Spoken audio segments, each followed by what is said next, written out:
Hey, good evening, guys, and welcome to Speak Out Loud. My name is Success Coach Ricky Terry, president of One Due North LLC, your professional mentoring and coaching company. You have been speaking out loud, and we've had some of the top guests in the country come on this show. And tonight is no exception. We have three of the best guests anyone could ask for. And they're going to bring up a lot of things tonight. Yes, you know, we're going to talk a little bit about voting, the presidential race. We're going to get into some of the down ballot races. We're going to talk a little bit about what role you can play in the upcoming government that is being formed, especially at the local level. And then we've got to talk about our mental state. Where are we at right now? And what do we need to do to stay mentally strong for the duration of this battle? So again, I want to welcome you and my very special guest to Speak Out Loud. Joshua, how you doing, man? I'm doing great today. You doing better than you've been doing? I'm sleeping. Guys, I got to tell you. I slept for the first time in like 2 days. I got to tell you, my 19-year-old and his friends, Tracy, I think you would be really proud. Jan, so will you. Wait a minute, that's your hand. No, I gotta come in the frame. You gonna come in the frame? Because you just tried to make me look old. Okay. I'm 18. Okay. 19. I appreciate the extra year.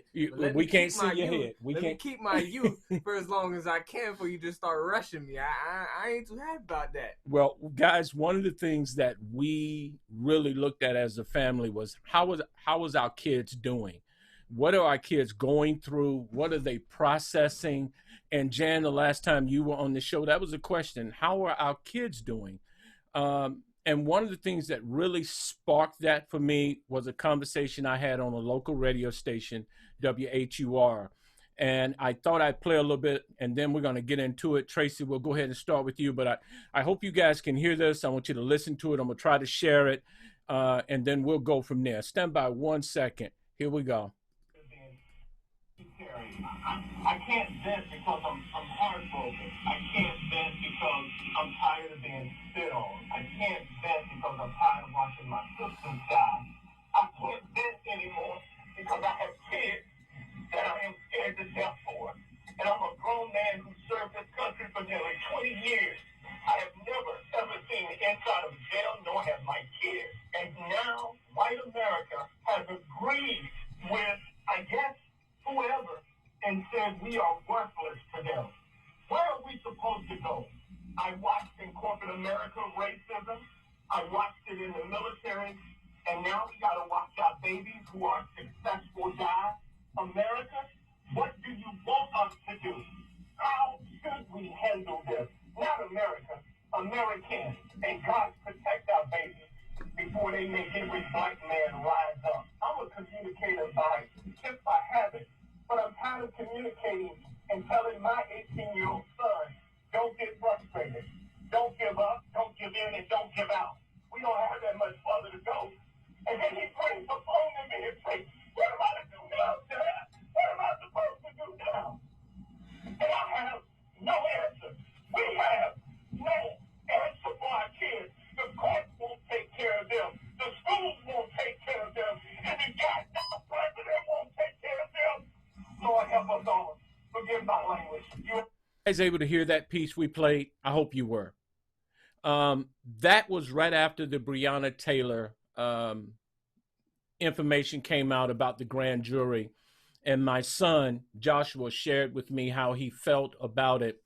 And I decided to hold a conversation with both my boys. And if you guys out there listening to this, you want to hear that conversation, I think every father, grandfather, uncle, auntie, big mama should hear that conversation. And that's what inspired me to get this group of individuals together to try to help us. Tracy, if you don't mind, would you please introduce yourself, tell the people a little bit about your street cred, and we'll get into a little bit of conversation. My name is Tracy Fan. I'm organizer of Freedom Fighters Upstate South Carolina, based here in Greenville, South Carolina.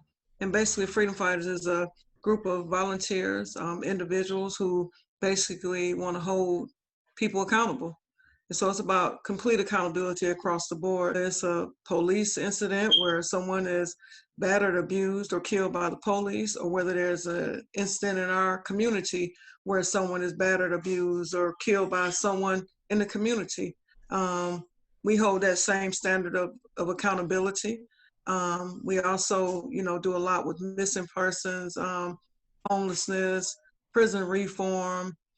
Currently, Freedom Fighters Upstate has access to a lot of the prisons through working with SCDC, and we do prison tours, of which we go to individual prisons, we look at the food, we check the cells, we do all this stuff. We have conversations with the inmates. Due to COVID, we haven't had an opportunity this year to do that. However, for the past 2.5 years, we have been very heavily involved in prison reform and making sure our brothers behind the wall are getting taken care of, just as, we've done with the homeless population as well. I think it's really important that people understand. I know what you do, Right. but let's talk about where you come from. You didn't just pop up. You went Mhm. through and sat under one of our national treasures as a young teenager. Tell us where you're from and who you had the pleasure of sitting under. Wow, so I'm from Detroit, Michigan, and as a teen, I attended Great New Mount Moriah Baptist Church, where I sat under the leadership of the Reverend Dr. Benjamin L. Hooks, who at the time was the national president of the national organization of the NAACP. So So, I'm sorry, when you sit under that kind of leadership then, and you look at where we are now, and what people don't know about you is you've been on the front lines for a long time. oh You are a yes, mother and a grandmother, a wife, and there's 8 involved. So you're no spring chicken. Don't get mad at me, but you're no right. No, spring you're right. chicken. But Oh you've been yes. in this battle for a while. What are you seeing out there on the front lines that we can be proud of? The young people being involved, young people speaking up and speaking out. Also, Caucasian people recognizing that now is the need for them to also, speak out against racism, against injustice. Silence is consent, and that was the message for this whole entire year, basically even before now. However, right now it's more popular, for us to promote that, and so our Caucasian friends speaking out, young adults getting involved with the movement, people who are in position of power joining us and saying the same things that we've been saying all these years. It's like we're finally being heard. Well, that is important that we continue to speak out loud, that we Right. get a place at the table and not just be on the menu for the flavor of the day. And that brings me into my next guest, Mr. Brown, Antoine Brown, United States Army veteran, leader in the community, a part of the democratic process, and a resident of PG County, and just an all-around great guy, great father, great husband. But you've been on the front line, sir. Not only have you been on it, you come from it. You understand what our young kids are going through. You know the struggles that parents are having. What are you seeing out there today? First, thank you for allowing me to come and share my thoughts. I appreciate it. It's a big honor. When I met you, we shined some light on us. We was having a bad day golfing, but we still shined some light. We had a horrible day golfing. A horrible day golfing that day, but it was some light. But hey, Coach, that's a good question. What I see is I see the same thing as Tracy. I see young people, and I'm not that old myself, but I see the younger generation than me pushing. They don't like what they see. They out here in the streets. They telling us the things that they need, how they need it. And the one thing I've always said is when I was ever in a position to have an ear, I would be able to share some of the things. I keep telling them, listen, I'm in that middle portion.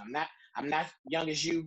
I'm not old as them. I'm right in the middle where I'm kind of blending both worlds together. So we got a complete understanding of how everything goes. So I got a unique perspective where I have a 24-year-old, I got a 12-year-old. I'm living with my mom who have to take care of her, and we all doing this thing trying to make ourselves viable in this community, make sure we stay alive through COVID, and make sure the things that we do is going to be great for the next generation, and which is their generation. So it's just a push in everything we do and keep on pushing. And I respect Tracy for all her hard work then and all the hard work she's doing now. So I'm excited to even be on this show today. Well, you're a former activist yourself, and not only that, I'm an activist. It's not a former. I'm an activist. Now you also hold a position within PG County. Why don't you tell the people what it is you do in PG County? Sure. I am an elected volunteer on the Democratic Central Committee for Legislative District 26 in Prince George's County, Maryland. I'm also the second vice chair of that committee. And what does all that big old title mean? All that big old title means is we get out here and make sure Democrats know what the process is. We make sure they know who they're voting for, all the information. We get people out to vote. We're the people out here to get you excited about things that's going on, to try to dispel some of the misinformation and the disinformation. And we get you out here for the rallies and the register the votes. We're going to the high schools. We're that grassroots committee that helps the Democratic Party grow.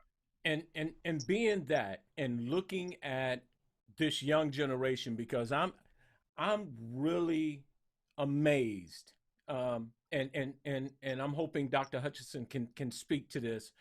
I'm really amazed at the energy young people are exuding towards this movement, because for far too long, we talked about millennials. We talked about they're not getting it. We talked about they don't understand what we're fighting for. And yet, when I look, I see Black Lives Matter, and I see them putting their lives now on the line for us. I see other organizations like Tracy's organization putting their bodies out there for us. What do you say to those who kind of look down on those kids to begin with? One of the most powerful things I did during the pandemic is when we lost Breonna Taylor, and we lost, and everybody started protesting. We walked from DC to the Capitol, and we protested it was a silent protest with some young men, all races, all creeds, from one of the high schools. I'm not going to mention the high school name, but we did a silent protest up the street. We got to the Capitol. They did their spiel. They said what their demands was, what they demanded of the people, demanded of the people on Capitol Hill, demanded of the police department. They got back together and they walked back. But during the process, the police officers decided, hey, they see this protest, they hearing their voice. They decided to escort them there and escort them back without anybody asking, without anything said. And then on the way back, I had my 12-year-old. He got tired. One of the officers offered him a ride. We get back to in front of it, and I was like, "Hey man, you're supposed to be out here walking with us and talking with us." And I was like, "What you doing?" He was like, "I was tired." And I was like, "But that's the police. Ain't we protesting against them?" And Coach, he looked at me and was like, "He didn't do anything to me." And at 12 years old, for him to say he didn't do anything to me, and he saw the police in a different light, that gave me an inkling of hope that if we can just change it for his generation and how we see these things, maybe we can get something accomplished later. So I told him, when I talked to him about all this stuff that was going on later that week, I told him thank you, because I was angry at that particular time. But to see the police officer and him together, and him saying he didn't do anything to me, and him looking at the police officer as a person that just helped him get down the street because he was tired. It was a powerful statement in that moment. And I thank the police officer, because even though he knew we was mad at him at the time, he was a Caucasian man. We knew we was mad at him at the time. We want to say this. He still. If I don't mind, I don't know if we were mad at him, the person, or him, the uniform. It was him in the uniform. and that's a big difference. And that makes me want to go to Dr. Hutchinson. You've been extremely busy today in conferences and meetings, and we just want to thank you for the time you're giving us. You've been on the show before, twice before, I believe, and you've kind of helped us mentally through this, especially as people of color. My first question to you is, with your vast knowledge in pediatrics and child and adolescent psychology and now adult, Can you give us a point or a place where you think we are as a people right now? Let me just say, yes, I'm a pediatrician and a psychiatrist, not a Psychiatrist. psychologist. Thank you. Difference being psychiatrists are medical doctors. Well, that's a really good question.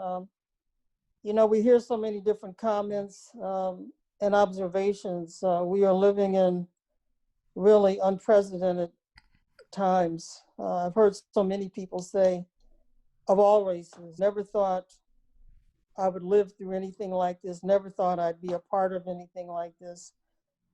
I think for some of us, as I was discussing with some friends recently, we now have a window, especially people of color, we now have a window into how events like Nazism started and were sustained. We now have a window into the origins and the sustenance of slavery.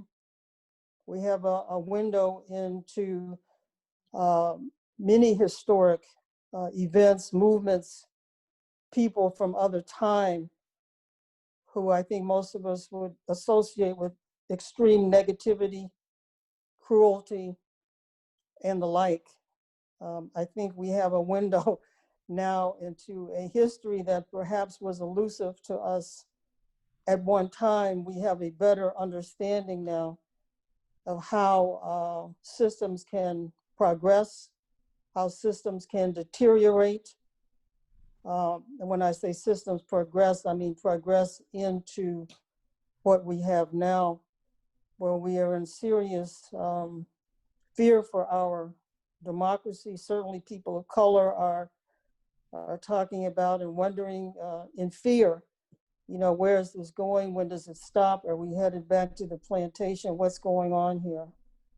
And that's a real conversation. Are we headed backwards?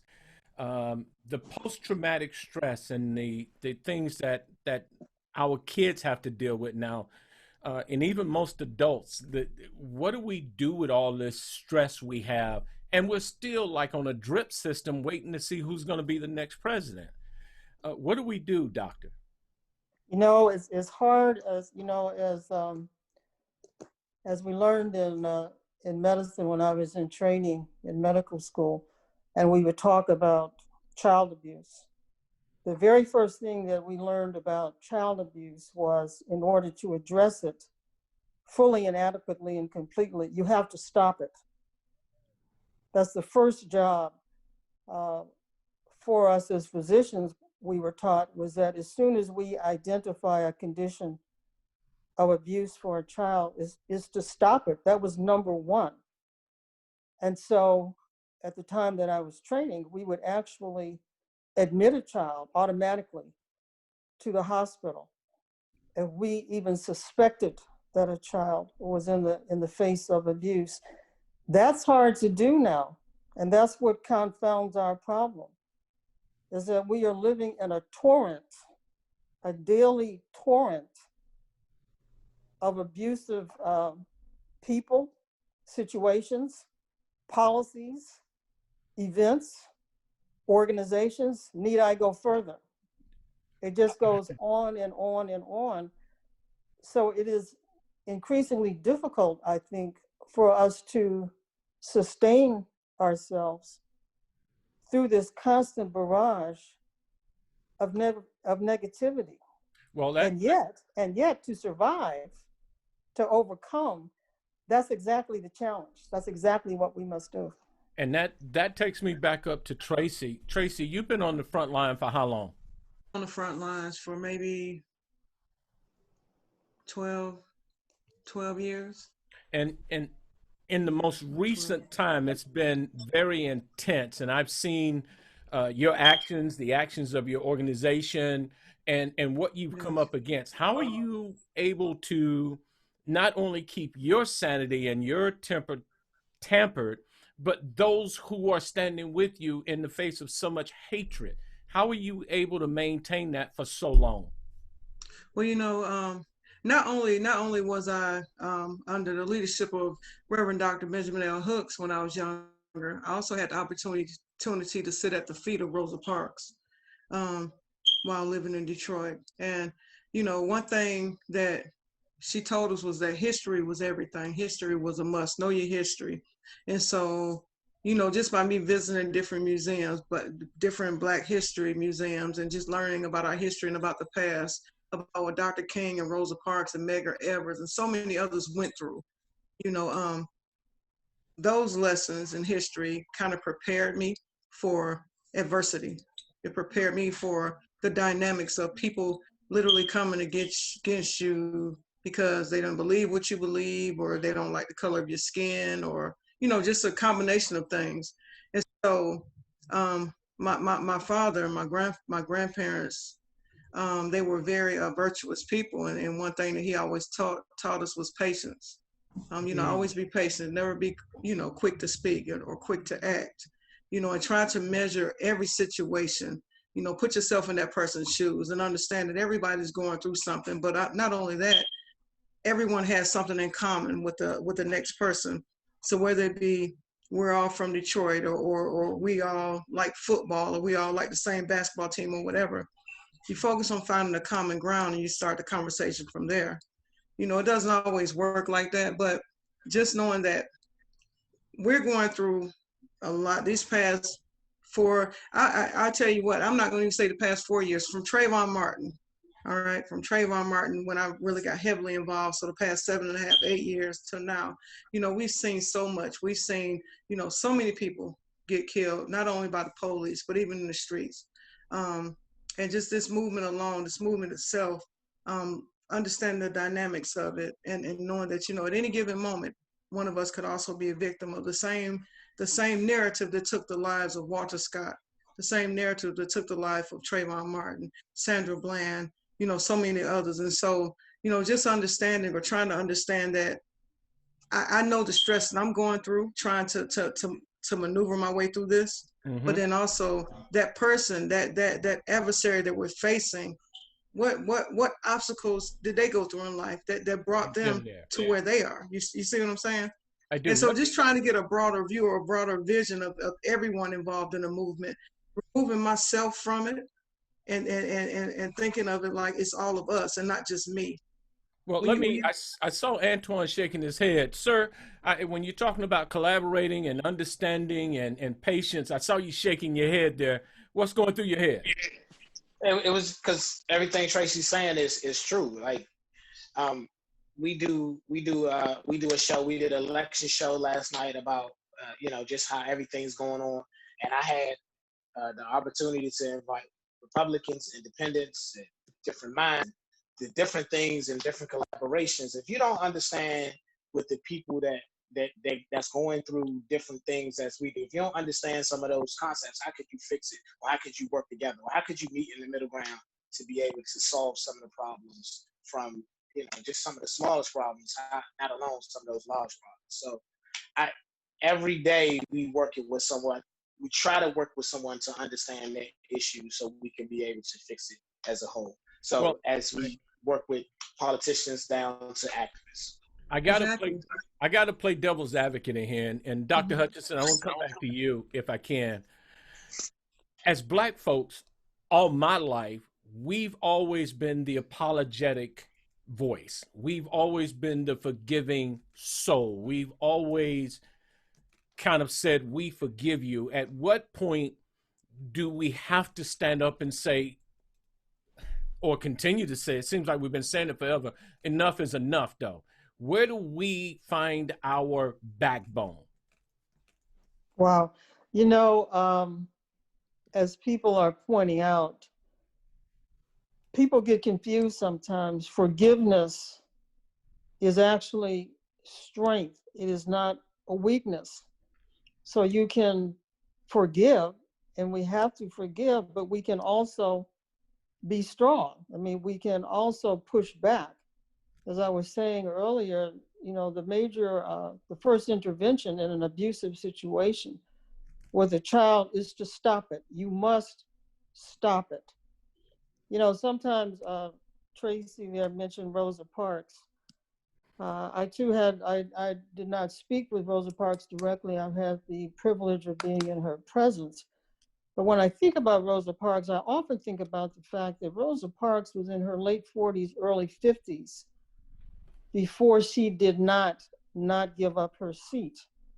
So she, at one point in time, presumably, she was riding the bus and she did give up her seat. But she decided at some point not to do that anymore.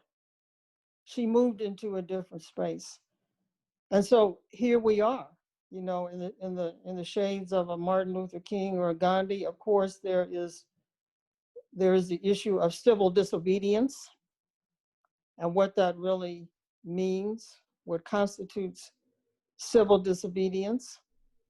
But there is also, along with that, there are so many ways to quietly and effectively, but strongly protest, to stand tall. And that's what movements like Black Lives Matter is about. When you review the literature on Black Lives Matter, what you see is a lot of reference to these women as Marxist. And yet, when you explore their histories and their program and their progress, they are anything but Marxist. They are simply people who are always moving strongly to do what's right. And so I think that, with a sustained effort, one thing about what is going on now, I must admit, is that it has moved me to understand that none of us do as much as we could and should do on behalf of all of us. There's a lot more that each and every one of us can do. Whether it's in terms of personal development, whether or not it's in terms of handing the people who pick up our garbage a bottle of water sometimes. There are so many other kindnesses, so many different ways that we can support each other that we have not done.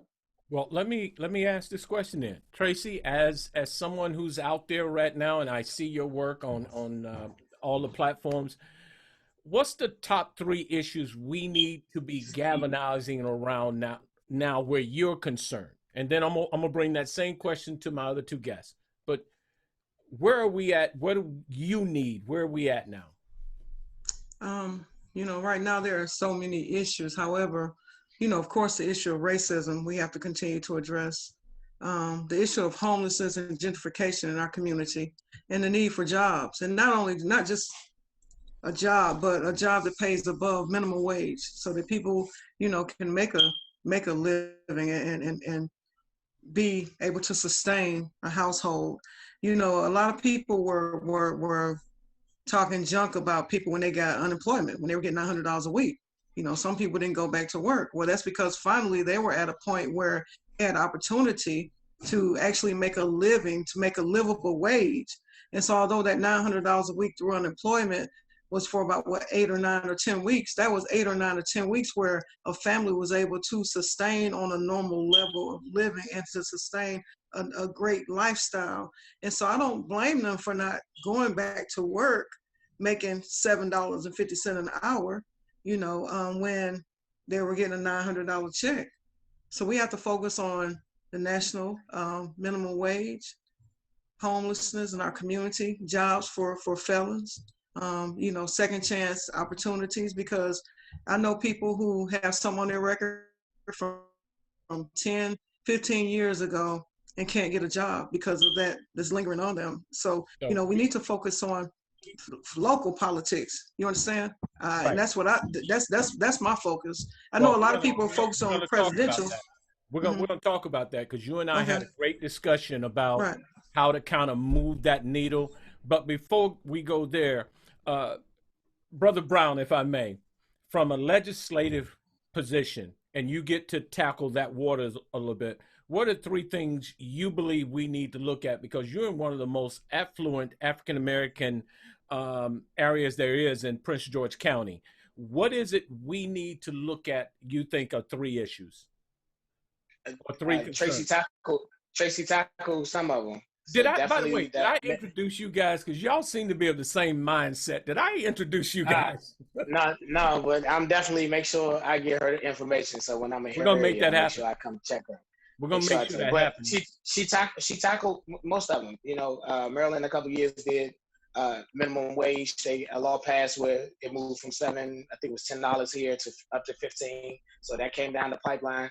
Definitely, when we say local government, I believe that the civic organizations that surround this affluent area are some of the most untapped potential that we have so far. So when we're dealing with education, when we're dealing with just the everyday needs of our citizens, but it started. I'm right now currently pursuing my doctoral degree in social work, and my issue right now is how do I get more African American men to college, and I get them there debt free, so they have some discretionary funds, so they'll be able to start wealth building. Because we're not talking about them just getting the jobs, but we need them to have assets. We need them to have 401ks. We need them to be able to prepare for their burial. And most of them don't look past 17, 18 years old. So, like I said, Tracy tackled most of them that we look at and that we deal with on a legislative basis and even on a local level. So we deal with most of those problems as we speak. Okay. And Dr. Hutchinson, what say you, ma'am? I almost don't even know where to begin with that response. You have two people here with you tonight who are, quote, activists. Both of them, each of them has found a way to do something different, to do something that they were not doing before. And that's one of the other elements, I must say, about what is going on now. I mean, there are all of these stories on the news now, even about little kids who are cooking and holding bake sales and collecting supplies to take to homeless shelters and to battered women shelters. Kids coming up with ideas. I ran into a person I go to mass with who was telling me that his youngest son, his 15, 16-year-old, this is a white man, by the way, who was telling me how his son is objecting to the racism and the sexism in the Catholic Church. Mm-hmm. So he has begun to do some things to embrace his faith in some other kinds of ways outside of the church. He's begun to challenge the church. This is a teenager. Sounds like he's listening to John Lewis getting into some good trouble. That's right. And I was going to bring up John Lewis, actually. John Lewis was a very young man when he stepped forward and he stepped out. There's just so much potential to do so many things. And I think sometimes, I was speaking before about helping each other. When I'm out exercising, I'm always struck by how relatively few Black women are out exercising. And we tend to have horrible health. But we're raising the kids, we're cooking, we're cleaning, we're doing everything. I mean, in pediatric practice, I just couldn't believe what women were doing, getting up at 4 o'clock in the morning, cooking, preparing lunch for their kids, ironing clothes for their kids, being at the bus stop at 5 o'clock, working, coming home, taking the kids to appointments and on and on and on. It was exhausting me to look and listen to some of the things that patients used to go through. Those are my heroes, by the way, the people that I have served over the years. These are my heroes. These are the people who have inspired me, and they just keep on going and going and going in so many different ways. They need some respite sometimes. How about somebody to keep an eye on the kids sometimes, so somebody can get out and walk for 30 minutes, walk for an hour, or to give somebody a break to cook a meal so they can sit down and think about what else they might be able to do, and so forth and so on. There's so many, quote, small things that are really big things that can make such a difference that we somehow overlook, we don't recognize. And I have to say, the bottom line for me, and maybe I shouldn't bring this up, I don't know, prayer. They say that Black people get lost in spirituality and religion. Well, I can't think of anything more powerful, to be honest with you. I'm always reminded of the story of Jehoshaphat, who was fighting battles that he knew he could not win on his own. And he said, finally, his eyes were on God. Whatever your faith, whatever your unfaith is, you have to understand somewhere in all of this, there is a higher power. And there is help with these problems, but you have to get going yourself and join the help that is there for you. Just a thought, just another kind of Well, thought. first of all, you are welcome to speak God on here. My battle cry is Joshua 1:9. Haven't I commanded thee to be strong and of good courage? Do not be terrified or dismayed, for I'm the Lord thy God, and I will be with you wherever you go. It's why I chose to fight this battle. I don't fight it by myself. I recognize with my own influence, I'm not an influencer, but on my own, I can't do anything. I want to go back up to Tracy one more time, if I can. Tracy, when you hear the other guests lining up with what you said, you say to our young people right now, they need to hear a voice they can trust. In Greenville, South Carolina, my hometown, where you're at, when my niece found out you were going to be on the show, and I shared this with you, she said, Uncle Ricky, she called me probably about 30 minutes before the show. And she said, Uncle Ricky, I'm going to be watching your show tonight. I see you got Miss Tracy going to be on there. That's I cool. said, wait a minute. Have you watched any of my other shows? No, I just kind of glance through your stuff sometime, but I love her. She keeps it real. So That's cool. I know for a fact you have one of my family members listening to you tonight. What do you say to these young men and women who don't see a lot of change yet? They hear a lot of noise, but they don't see the change. What do you say to them, ma'am? In the beginning, I didn't see a lot of change. So I would just tell them to stay strong, and stay with it, stick to it, and just understand that it's a struggle, it's a battle, but it's necessary. And it's necessary that we have them involved. We need their involvement. We need the young people. We need their energy. We need their persistence, their commitment, their strength, their knowledge. We need the young people. And so, it just really makes me happy to see them on the front lines with us, because it reassures me that when I take a step back and when I move forward onto something else, that we have a bunch of young leaders who have looked up to us, who have honored our leadership, and we pass the baton to them, and they take the baton and they do what they need to do with it. Well, and I think that I'm sorry, speaking of pass the baton, sitting in the shadow of Rosa Parks and at the feet of great leaders, one of the things you and I talked about today was getting people involved in what you said 3 times on this show, the local politics. And you and I talked about educating young people to go back into the different zip codes for which they live there in Greenville, to educate the community, their families, about what it means to vote for a sheriff and how you find out if that's the right sheriff or judge or probate officer or whatever. Can you talk a little bit about the importance of bringing our kids to that point, and a little bit about what we talked about today? Yes, definitely. It's very important for us to get involved in local politics, because you want people who represent you that's really going to work for you, the ones that have the same ideas, the same, drive, the same knowledge, common ground. And so often we'll vote for someone because they're Black. And I tell people all the time, don't vote for somebody just because they're Black. Do your research on each and every candidate that's running for office in your district. See what the things that they voted for, what they believe in. Because if you have a representative now who's been your representative for 4 years, but has never came into your district, has never had the conversation with people and asked them, what they need, what they expect in the community, how can they help? How are they going to be a help to us? And so that's why I said I feel that there should be term limits. I know a lot of the older politicians get upset when people say that, but I feel like, what? If you've been in that same seat for 16, 20, 24, 25 years, you got an old mindset. We need to reestablish some things. We need to give someone else an opportunity. And not only that, we need to groom the next generation. We ourselves should become more knowledgeable about politics as well. I laughed the other night and I put on Facebook, well, one thing about us all now, we all know about the electoral states and what that means. Because now, everybody knows how to measure them, the point system and all that.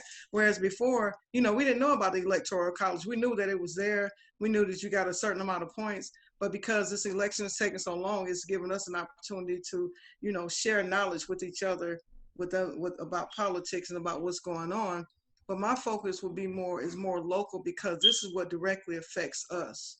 Right. The things in Washington, there's a trickle down effect, and eventually it's going to affect us. But the things here on a local level, each and everything from sheriff to city council, county council, school board, the water, water, everything. Let me ask you a question. And one of the reasons I wanted you, one of the most talked about states became South Carolina at the end of the presidential nomination race for the Democrats. And someone I had the pleasure of playing golf with and talking to, our representative Clyburn, stepped up and went for Joe Biden, and that started it. And then Jamie Harrison's name popped up. The energy behind Jamie Harrison was amazing, but what happened that South Carolina could not get rid of someone who could not keep their word? If we can look in the camera and tell you this is our word and you can hold us to it, and then they can turn around and break that. What happened in South Carolina? Because we want to know up here in DC and Maryland, how did he not win? I've asked myself that a million times. He got over 1 million votes. Jamie Harrison, the push was, we really, really, truly pushed for him. And so much so that I don't even say the brother lost. The brother won because he made history. He made Black history right here in South Carolina, but I just feel that, I don't know. But with all due respect, Stacey Abrams made history in Georgia. Yeah. Hillary Clinton made history. I guess it wasn't enough of, even with the amount of votes he got, it just wasn't enough of us. We just weren't strong enough to make it happen for him, because this is a Republican state and they just really toppled over us. Not only that, you have people who were Republicans who have switched tickets because they're not happy with Trump. So now they're Democrats, but they still vote Republican on some of the issues, And so just because they're saying, okay, I'm a Democrat now, doesn't mean that when they go into the election booth, that ballot box, that they're voting for a Democrat. They're selecting who they want to select. And so that's why Jamie Harrison didn't get it as well, because you have some people who have changed parties but not changed their mindset. Their mindset haven't changed. The party changed, and that was only because of Trump. The mindset hadn't changed. And so locally, we're still being directly affected by that. Well, let me jump to Antoine. Antoine, what do we do to get more youth, directly involved, more adults who can? How do we encourage them to get involved in the local politics? You're at the grassroots level. What's the honey that draws them to it? It's tough, because I'm the guy that Tracy talked about. I came back home from out the service. I wanted to get involved. I started at my civic association, just going to meetings, seeing what was happening around there. I joined a committee in my civic association, started participating in that way. That introduced me to so many different leaders, how public works work, how the police officers work, who was our community officer. I got to know them, got to know that the police department has a police athletic league at the time, because I was still playing a little ball and all that. And I got involved in different avenues first. And then it was like, okay, well, I need to do something a little more. So I'm exactly who she's talking about, because now I'm in position to run for another office later. But the young guys that I mentor, they looking at me like, okay, how you do it? So now it's the education part. They need to see me. They need to see the steps that I made. They need to see the things that they can do, and they can see themselves in the same position. One of the things is we just don't see enough of us. And I've been saying this for the last couple of weeks, because how we go. Prince George's County is our Wakanda. We think different when it comes to Black people, how we think, how smart we are, how educated we are, how many jobs, how many businesses or business owners, or however it is, we think differently around here. So when you have the opportunity to go into different states and cities and countries, you have to take that mentality with you. And it show in different young people that, hey, look, this is what has been done.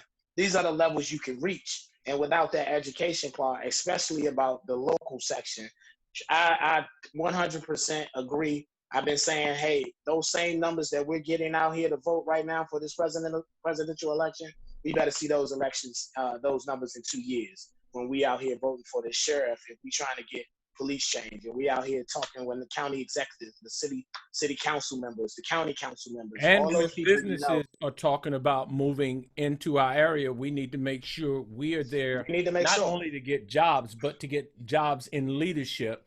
And we're there. But I want to jump back to Dr. Hutchinson. Ma'am, one of the things that's being said is imagery, the image that we need to see more. What do you say about that? How important is it, and where do we start? Well, we are just now, thanks to you, Rick, you brought up Jamie Harrison. As you look around the United States, there are so many more Black people who are stepping up, stepping out, who have chosen very deliberately the political pathway, to show our faces, to seek the vote, to get our message out. And I think we're going to see that more and more and more. And that reflects tremendous strength, really, And no, Jamie Harrison did not win this time, but there's next time, and there's the time after that, and the time after that. And so it goes. So I think in terms of imagery, it's huge. I mean, to see again, the origins of the Black Lives Matter movement, to see young kids, and I mean young kids, out there, trying to harness positive energy to make a difference is really very striking. And also to recall and to remember, by the way, is that it is never too late. It is never the wrong time. It is always the right time, so long as any of us has breath to live. There is some way for each and every one of us to make a difference out here, to stand up and to stand out. And maybe not on the front lines as in politics, but there's always the people behind the politician who's making arrangements and supporting that politician. So there's a role there, there's a place for us all. The umbrella is huge, the village is wide and deep. So there's a place for all of us in terms of imagery. Well, I think you answered it. There's a place there for all of us to play a very important role. None of us can sit on the sidelines. And I want to go up to Tracy again. Tracy, in order to be a part of your organization and to help do what needs to be done, how can people get in touch with you? How can they support you? And what's the next step for your organization as we look at down balloting and moving people from gymnasiums and classrooms to actually on the street? What's next for you guys, and how can we get in touch with you? Okay, they can contact me through social media, through my Freedom Fighters Upstate South Carolina page, or either through my personal page, Tracy Fant. That's TraciFant. Also, if they want to get involved, please, if you're not getting involved with Freedom Fighters Upstate, get involved with some organization that's doing great things in the community. Right now, we've also started Freedom Fighters Upstate Foundation, which is under the umbrella of Freedom Fighters, but it's going to be able to directly and effectively address the issues that we spoke about earlier, such as homelessness, getting more young adults involved. We started a young adult chapter as well. And so there's so many different things that people can do. And we welcome people who want to really get involved with the movement, who is doing things to directly change the narrative in Greenville and throughout South Carolina. Currently, I have over 32 members, very active members on my leadership team. We have a media team, we have a security team. So if people want to get involved with that, there's always a space for them. Just get involved. If you want to do something great for your community, we have a great reputation for getting things done. We fight for people, for all people. If there's an issue that needs to be addressed, we address it, we bring it to the forefront, and we do it with class, and we do it committed and consistently as well. Well, I like that part you say you do it with class because I know for a fact you now have the ear of big business and small business in South Carolina, especially around Greenville, Spartanburg area there. I know that you have the ear of politicians now because when you speak, people come out. Just like when you refuse to go out, when they try to draw you out and you don't, they don't get the turnout they want. So that tells me your influence is great. I'm praying for your safety. Thank you for the work you do with young women and young men. We got a lot of missing children popping up. We got a lot of people getting hurt, and you are always out there, even when it's about us hurting us. And so I can't thank you enough for. I'm honored that you came on the show tonight, shared where you're coming from, and as we continue to grow, I hope you'll come back. We want you to be a guest anytime you want. But Oh let me yeah, jump down. definitely. Well, I hope so because I'm Oh counting yeah. on you. Oh yeah, and Uh, it's an honor as well. I'm honored to be here as well. I thank you so much for inviting me on your platform. It's beautiful. I love your set, and I just genuinely enjoyed the conversation. So I truly appreciate it. and I know there's much more to talk about, a whole lot more to do. But Brother Brown, nobody is right now within the system that can help us understand how to get the system from the ground up. I'd like to do something with you if we could, and we didn't talk That about this, but I'd like to get a Zoom together for young people. I don't know what age group, whatever it is, we can figure it out to introduce them to the grassroots of politics and how, as Dr. Hutchinson said, they can make a difference whether they get directly involved or in a supporting role to support those. Would you be willing to come on and partner with me to try to help people understand through education how they can make a difference? that's what I do. So you call me, you got me. I appreciate it. Don't play with me, man. Now Call we're me. gonna What I do. we're gonna give you 35 hot seconds to say anything you got to say to the nation. What you gonna say? I'm gonna say thank you for participating in the political process. I know it's not going according to or quickly as you thought it would, but the participation was awesome. Keep it up. 2 years from now, you get to vote and do some change that'll directly affect what you got on. So let's keep this energy and let's do it again in 2 years.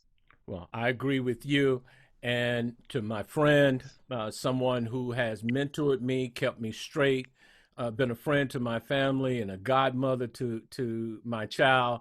I just want to say, Dr. Hutchinson, it is always a pleasure having you on the show. Most people don't know your street creds, Chicago's who's who, if you will. You hold so many degrees, it ain't even funny no more. And CNN and MSNBC and all the other networks call on you, and to have you on our show, it's always a pleasure. And to have you speak and give us direction. If you had, and I can't cap you with a time. Don't y'all rest of you get mad at me. But Dr. Hutchinson, what would you say to the world right now as far as where we are as Black people? Because that's where I'm really concerned about our mental state going forward. What would you say, ma'am? I was hanging on your every word there, Rick, and I got distracted. What can I say? Thank you for the guest that you had here this evening. I think it's very important that we see men and women of color who are stepping out in so many creative and innovative ways, and who are strong and who are willing to stand there through all of the difficulties, because it's tough out here.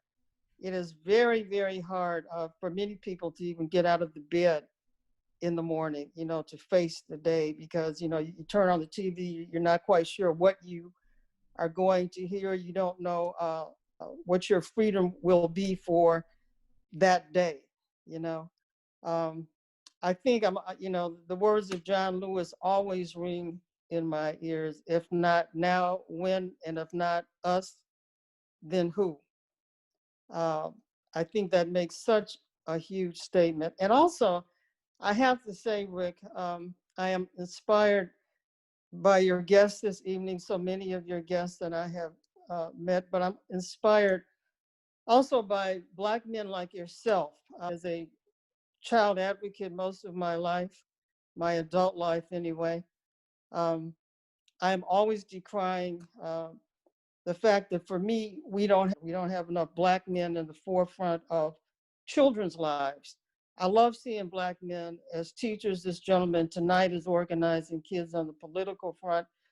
You're sitting there with your son right next to you, right next to you. And I don't mean to, I mean to imply in any way that women are not doing our job. Women carry a huge, heavy, heavy load and have for a very long time. But it's very important that all of us are participating with the kids. Every time I run into a guy who's a teacher, especially at a Black school, I know that that in and of itself just speaks volumes. We, all of us, have to participate at a higher, deeper level. Everybody, all the time.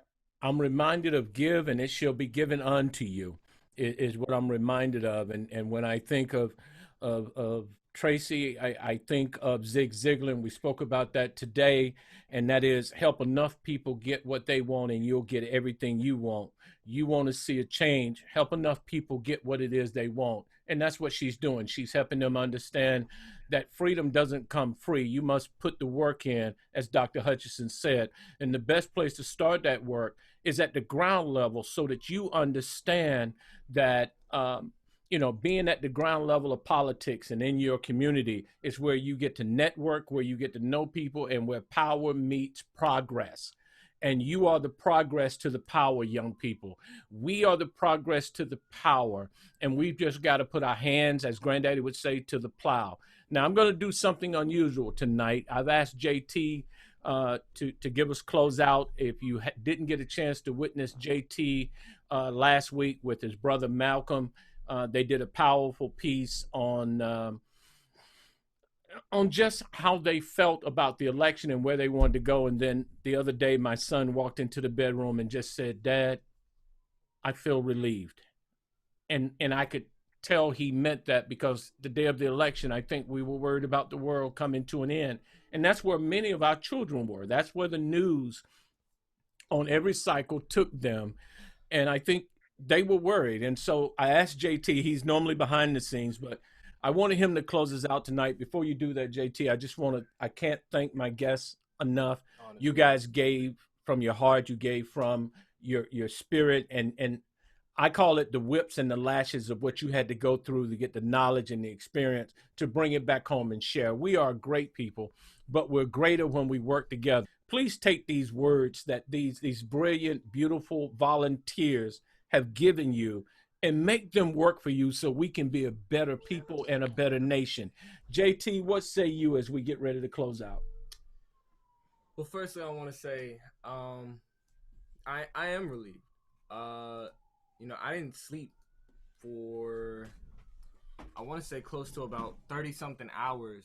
The night before they started election coverage up until recently last night, until Biden hit 264 votes, in case you all were wondering where I was laying my my cards. Yeah, no, I didn't sleep until I knew Biden had a good lead.